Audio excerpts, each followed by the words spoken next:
he was a very kind man, very caring, considerate, helpful, to not only to me but all our family and friends. And I met him in second grade in school. We went all through school together, grade school, high school, and then we were married in August after we graduated high school, and he left in September to serve 2 years in the United States Army. And I was with him in Pittsburgh, Pennsylvania, and we had a son there, and then came back to Eagle where we lived all our life. And he was a meat cutter and a butcher, worked in the meat business. He had a dad that worked in the meat business and 3 brothers, all in the meat business. And then we had another child, a daughter, a couple of years later, and just didn't want to get out of our town. It was just a beautiful place.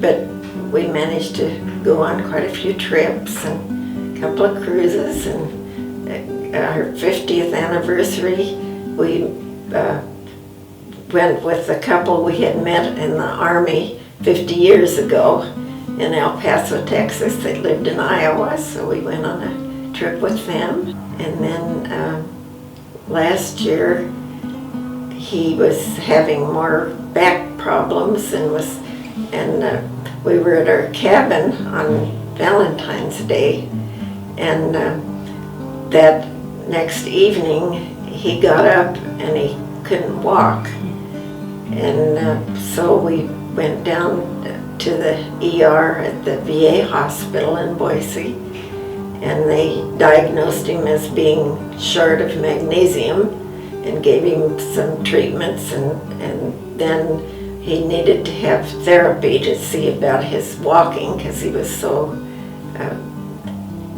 weak in that area. And they put him in the center there a week later, and then he wasn't doing any better, and he went to emergency one night, and they took an x-ray. The doctor there took an x-ray, and the next day they told us he had lung cancer. After he was diagnosed, and we had lots of time to talk and what his wishes were, and he let us know what he wanted done. We had a pastor from our church that came in as well as a chaplain, and they were all so much help, and it gave him peace.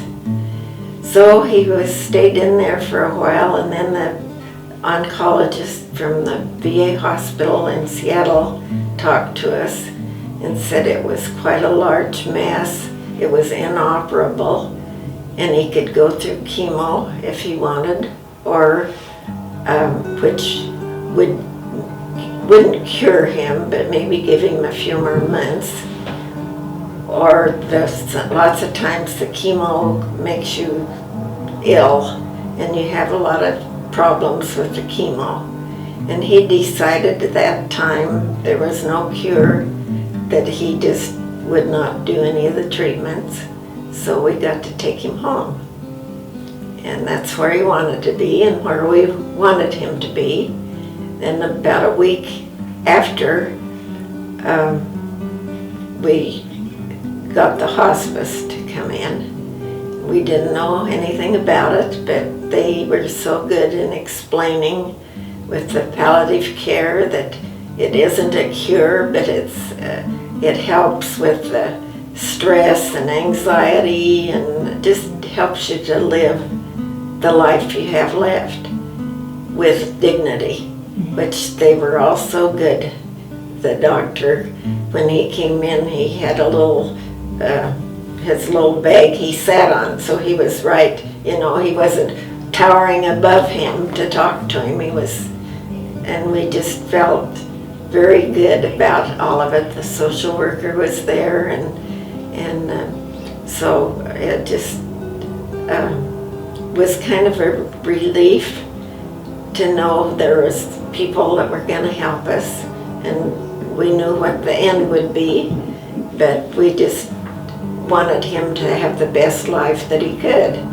He didn't have any problem breathing or anything like that. He just got progressively weaker.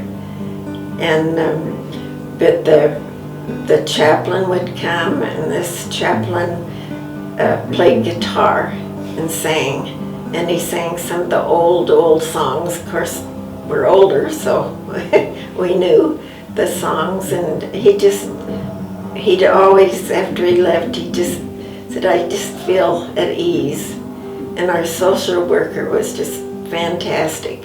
She just would come in twice a month or even more. They'd call, and even on his birthday, she surprised him. She'd ask him before what he liked, his ice cream favorite was, and he said Rocky Road on his birthday, even though it was her day off. Here she came with a carton of Rocky Road ice cream.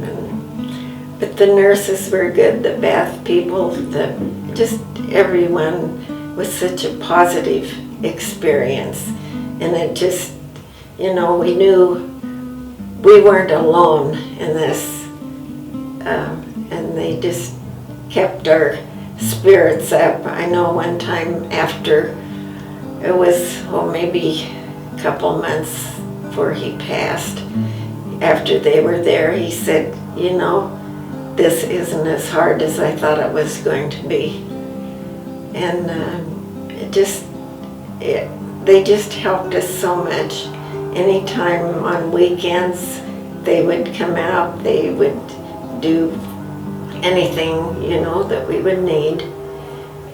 It gives you peace, as well as all the helpfulness that they do. They provide so much for you. They're always wanting, well, now do you have enough of this to last till we get here? Can we do anything else for you? One funny thing that happened, I guess he didn't understand the pain level code too well. But one day the nurse said, well, how is your pain level, Klein? And he says, oh, I don't have hardly any pain today. It's only a 5. So she just laughed and laughed, and he got tickled. So every time after that, the pain level was always 5. He knew what was going to happen.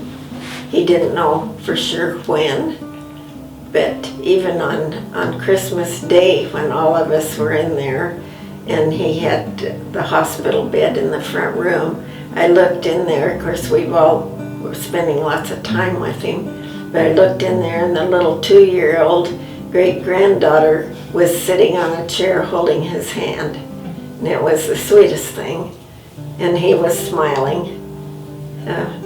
He loved all the kids so much.